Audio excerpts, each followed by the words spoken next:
Okay, so welcome back, and today we're just going to have a look at some coin sets. So, if you are interested in getting coin sets, and I'm talking specifically of places which the coins are actually hard to get, and when you get them, a lot of them are actually quite circulated. So, this is coin sets for all nations, and these ones I have not seen any coins that are actually lower than almost uncirculated. So it seems that I believe this was the Franklin Mint. They produced these, or it could be Pobjoy. I'm not too sure which one it is. So they got a whole bunch of these coins. Now sometimes all the dates are the same, sometimes they are not, and you get them from all different countries. So I've got 4 here, which we're going to have a look at, and I'll review these also individually. So basically, the first coin set we have is from Swaziland, which is now called Eswatini or whatever. So how you date these is they have a stamp, and the stamp's always dated. So this one's 1983, so you assume that they got this coin lot, and they produced this in 1983. And I said that the last date that they've actually produced these is 2000. I think that's Transnistria. And the first one's, I don't know, somewhere in the early 80s. So this is probably close to the earlier issues. So we have Swaziland. And what we have is all the coins that were in circulation at the time. So they don't always contain all the coins in circulation at the time. There are a few which are missing some coin issues, but this one has a 1, 2, 5, 10, 20 cent, 50 cent, and it also has the 1 lilangeni. So that's the actual main denomination, equivalent to $1. So these ones have, I did make a little summary. Huza the second, and he was monarch until the mid-1980s. Okay, so we have the 1 and 2 cent is 1982, the 5, 10, and 20, 79, the 50 cent is 81, and the 1 Lilingi is 1979. So it seems to be, except for the 1 cent, all these are last issues of those denominations and that design. And you can also get some low mintages. So the lowest one is 1 Lilingi, and that is 110,000. But some of them, like the 1979 20 cent, has no mintage figures, but there's 10,000 proof. And you've got scalloped on that, blah, blah, blah, blah. Then I've got Liberia. Okay, the lowest mintage you got on that is the 10 cent, 1984, with 500,000. All the rest seem to be common. 1968 is a multiple year issue, so obviously we'll have a look at it in a minute. Then we've got Cape Verde. Most of those mintages, dates, should I say, don't have mintages. And some of them were, so they're all minted in 1977 in 1980, and some were minted in 1982. And then we have Tuvalu. So this is probably the most expensive. Oh, not the most expensive. That's China. That's like $500-600, and they're coins from 1986. Only because the Chinese market is actually huge now. Okay, so we have Tuvalu. Now, the only mintage figures they have is 1976. The 1981, 85, and 94, they're only mintage figures. But those coins are equivalent to the Australian dollar. Okay, so for 1983, these are the coins you're going to get in circulation. So they stopped minting the 2 cent in 1982, but they probably would have circulated up until the 90s. And all the other denominations are pretty much common until, I can't remember, probably 2005, when they or maybe 2015 when they started changing. No, probably 2005 when they started changing the design, or 2011. Can't remember off the head. And on the other side we have, well, apart from the coat of arms, most of this stuff is stuff that grows in the country. Okay, sugarcane probably not native. Okay, we've got Liberia. So Liberian coins are actually quite expensive. So this seems to be from 1988. And you've got the Liberian stamp, the Liberian flag, which is similar to the American and Malaysian flag. I'd say it's more similar to the Malaysian flag. It only has one star in it, in the blue field, 31 cents. And for most of their history, Liberia has used US currency up until probably 1999, when they issued their own banknotes. So before that, they only issued the $5 banknote, and all the other denominations would have been US currency. But ever since 1999, they have departed from the US system, and currently $1 worth less than 1 cent. So that's a $1.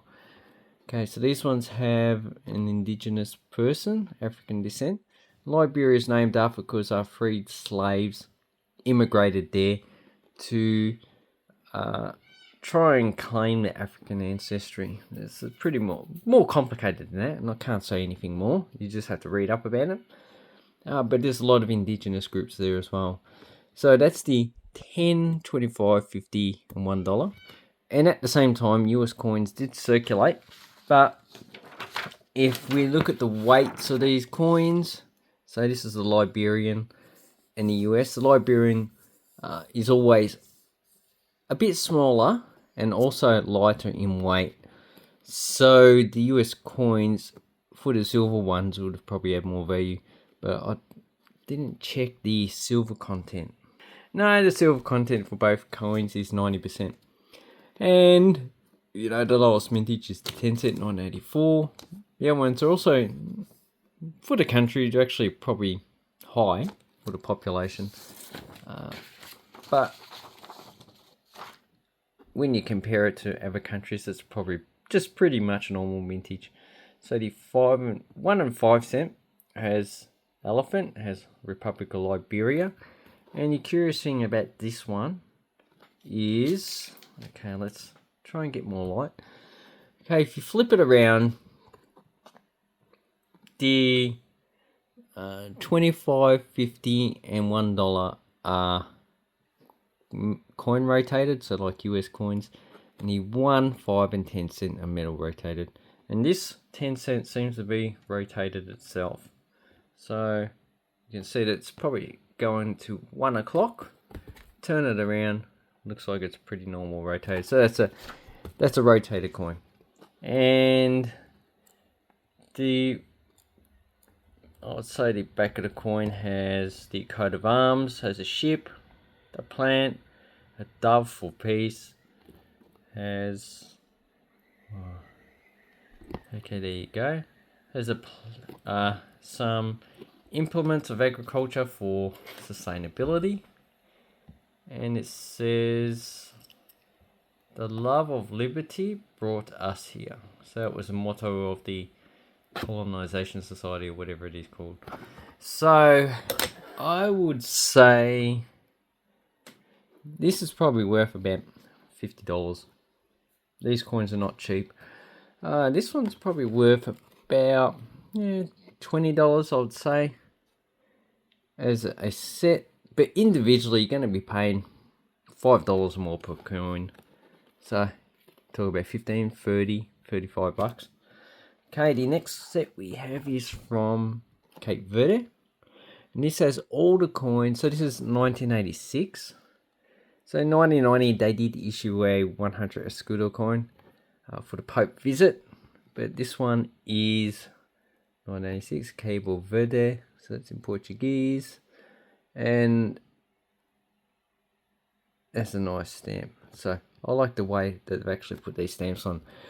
So these are all coin rotated, so I need to flip it upside down. And you also get the specifications of the actual coin. So the bottom two are aluminium, has the specifications. The 1 and 2.5 escudo nickel bronze. specifications, and the 10, 20, and 50 escudo are copper and nickel. And these replaced the Portuguese escudo that was issued before independence in 1974, 75. And but they did issue a 20 and 50 escudo, a new one, and they didn't issue a 5. So that's a bit strange. Okay, so as for the actual denominations, they're all pretty simple. On the front of the coin, we just have the coat of arms, the Republica of Cape Verde, denomination and date, and the first issue is 1977. Last issue for most of these is 1982. So they got 20 and 50. They didn't issue a 10 centavo as well. We had the 1, 2.5, 10, 20, and 50. So the highest denomination they put in the center. And the back of the coin. So we just have coat of arm on the 2 aluminium ones. We have on the 1 escudo learning through study. So that is that coin there. On the 2 we have, okay, let's just zoom in. It's a bit hard because of the plastic. It's a bit hard to actually get the image of the coin. Okay, so the 2.5 says produce more to prosper, so produce more food. Okay, the 10, escudo, where are you? So this one has father of Mozambique, so here's his name, Eduardo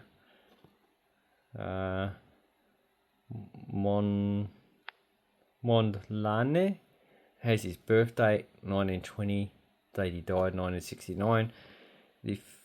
The 20 has Domingo Ramos 1935 to 1966. He was an independence fighter for Guinea-Bissau. And all these people are actually well educated. So like these freedom fighters are all well educated. They had a university degree. A lot of them in engineering, medical doctors, stuff like that. So these are not stupid people. They know what they're doing. Okay, and here we have the founder of PAIGC, PAIGC, and that's for the liberation of Cape Verde and Guinea-Bissau. And that's Emilica Lopez, says Carwell here, born in 1924, died in 1973. So obviously all these people were either killed in armed conflicts or assassinations. So they sell these whole coin set for about $100. In each individual coins, you know, the lower denominations, obviously you're going to pay $5 to $10. These ones probably $10, 10 to 20. So it depends on the condition. All these seem to be pretty uncirculated. Okay, now the 2 coin sets that people were really after. So this one's from Tuvalu. The other one from the Pacific, Kiribati, is also expensive. These are probably worth about $100. Okay, so if you don't know anything about the country, so this one is from, looks like 1980, looks like 08, 1984, but look at the date on the coins, 1985. So obviously that stamp is also misleading. So this one can't be 1984, it has to be after 1985. So I'm not too sure when this was issued. Probably 85, 86. And somehow they've managed to get a whole bunch of high grade coins. Most of the ones I've seen in the higher denominations are well circulated. So Arnold Mackin effigy. I think it's the Arnold Mackin. I forget about it. And they use the Australian dollar, but you can see that the 50 cents is not the same size as the Australian dollar. And also they issued a $1 coin in 1976, and that replaced the Australian banknote. So obviously they probably never issued, after this they never used the Australian $1 banknote. They tried to change the coins, and then Australia changed to the smaller $1, but they kept this coin. So, but as for the rest, they're all pretty much the same specifications as the Australian coins. So it's an Australian 20 cent and 2 Valus, so they're the 2 coins. And they all have animals of the ocean, which basically 2 Valus just atolls. And the specifications are pretty similar to Australian dollar. Okay, so maybe there might be variation depending on the actual mint. And I would say they probably would have made the 1 and 2 cent a bit smaller to save on metal. Okay, so the last issue with these coins is 1994 with the then effigy of Queen Elizabeth II. And they have not issued coins since then. So currently they just use the Australian dollar. And also banknotes. They've never used their own banknotes, never printed any, so they just use the Australian dollar. So if you're going to go to this place, as well as Kiribati and also Nauru, you're going to use Australian dollars in the Pacific because these places, the population and economy is probably just too small to sustain a stable currency. Unless it's in, precious metals, then you can, but they probably don't have any gold or silver to actually produce any precious metal coins. So they're mainly fishing, and these coins are actually quite nice. So if you go to Tuvalu, you can probably get the 5, 10 and 20 cent, probably even 50 and $1. But I would say you're probably not going to get these coins at all. So I hope this helps you with coin sets of all nations, which if you look online, you can actually see that there's quite a lot of different types. So, and most of them had coins that were in circulation at the time. There are a few exceptions, which we'll have a look maybe next time. Anyway, I'd like to say thank you very much. Hope this helps you with your coin collecting, and have an awesome coin and banknote collecting time.